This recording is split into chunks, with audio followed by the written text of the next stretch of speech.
व्यक्ताव्यक्तमिदं न किञ्चिदभवत् प्राक्प्राकृतप्रक्षये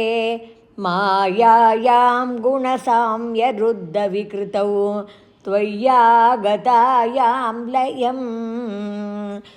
नो मृत्युश्च तदामृतं च समभून्नाह्नो न रात्रे स्थितिः तत्रैकस्त्वमशिष्यताः किल परानन्दप्रकाशात्मना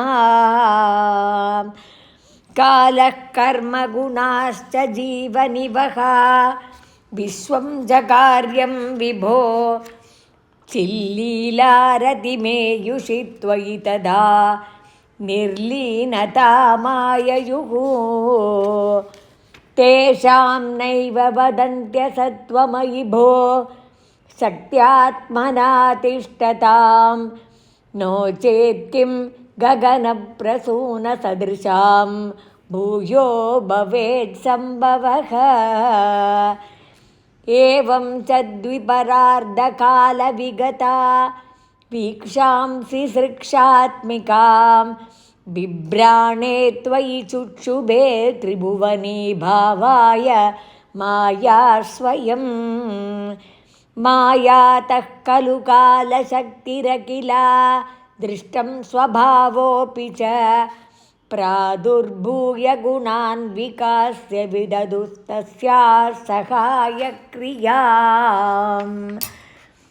माया सन्निहितो प्रविष्टवपुषा साक्षीति गीतो भवान् भेदैस्तां प्रतिबिम्बतो विविशिवान् जीवोऽपि नैवापरः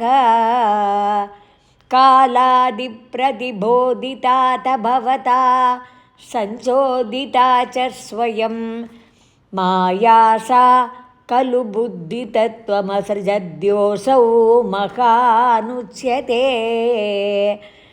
तत्रासौ त्रिगुणात्मकोऽपि च महान् सत्त्वप्रधानः स्वयं जीवेऽस्मिन् खलु निर्विकल्पमहमित्युद्बोधनिष्पादकः चक्रेऽस्मिन् सविकल्पबोधकमहत्तत्त्वं महान् कल्वसौ सम्पुष्टं त्रिगुणैस्तमोतिबहुलं विष्णो भवत्प्रेरणात् सोऽहं च त्रिगुणक्रमात् त्रिविधताम् आसाद्य वैकारिको भूयस्तैजसतामसा भवन्नाद्येन सत्त्वात्मना देवानिन्द्रियमानिनो कृतदिशा वातार्कपास्यस्विनो वह्नीन्द्राच्युतमित्रकान् विदुविधि श्रीरुद्रशारीरकान् भूमन्मानसबुद्ध्यहङ्कृतिमिलश्चित्ताख्यवृत्त्यन्वितं तश्चान्तःकरणं विभो तव बलात् सत्त्वांश एवासृजत्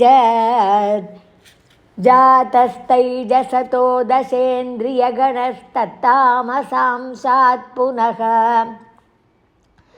तन्मात्रं नभसो मरुत्पुरपते शब्दो जनित्वद्बलात् शब्दाद्व्योम ततः ससर्जितविभो स्पर्शं ततो मारुतं तस्माद्रूपमतो महोत च रसं तोयं च गन्धं महीम्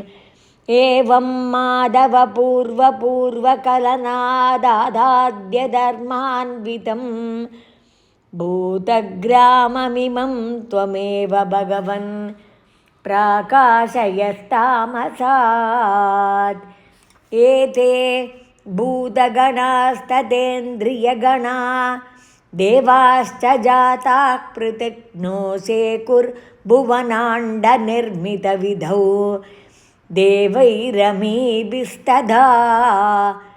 त्वं नानाविधसूक्तिभिर्नुतगुणः तत्त्वान्यमून्याविशं चेष्टा शक्तिमुदीर्यतानि घटयन् हैरण्यमण्डं व्यदाहा अण्डं तत्खलु पूर्वसृष्टसलिलेस्तिष्ठत्सहस्रं समाः निर्बिन्दन्नकृताश्चतुर्दश जगद्रूपं विराडाह्वयम् साहस्रैकरपादमूर्धनिवहैर्निशेषजीवात्मको निर्भातोऽसि मरुत्पुरादिपसमां त्रायस्व सर्वामयात् श्रीहरये नमः। गोपिका जीवनस्मरणं गोविन्द गोविन्द आनन्दचिन्मयने शरणं श्रीचोट्टानिकवरभगवती अम्मये शरणं नारायण अखिलगुरो भगवन् नमस्ते।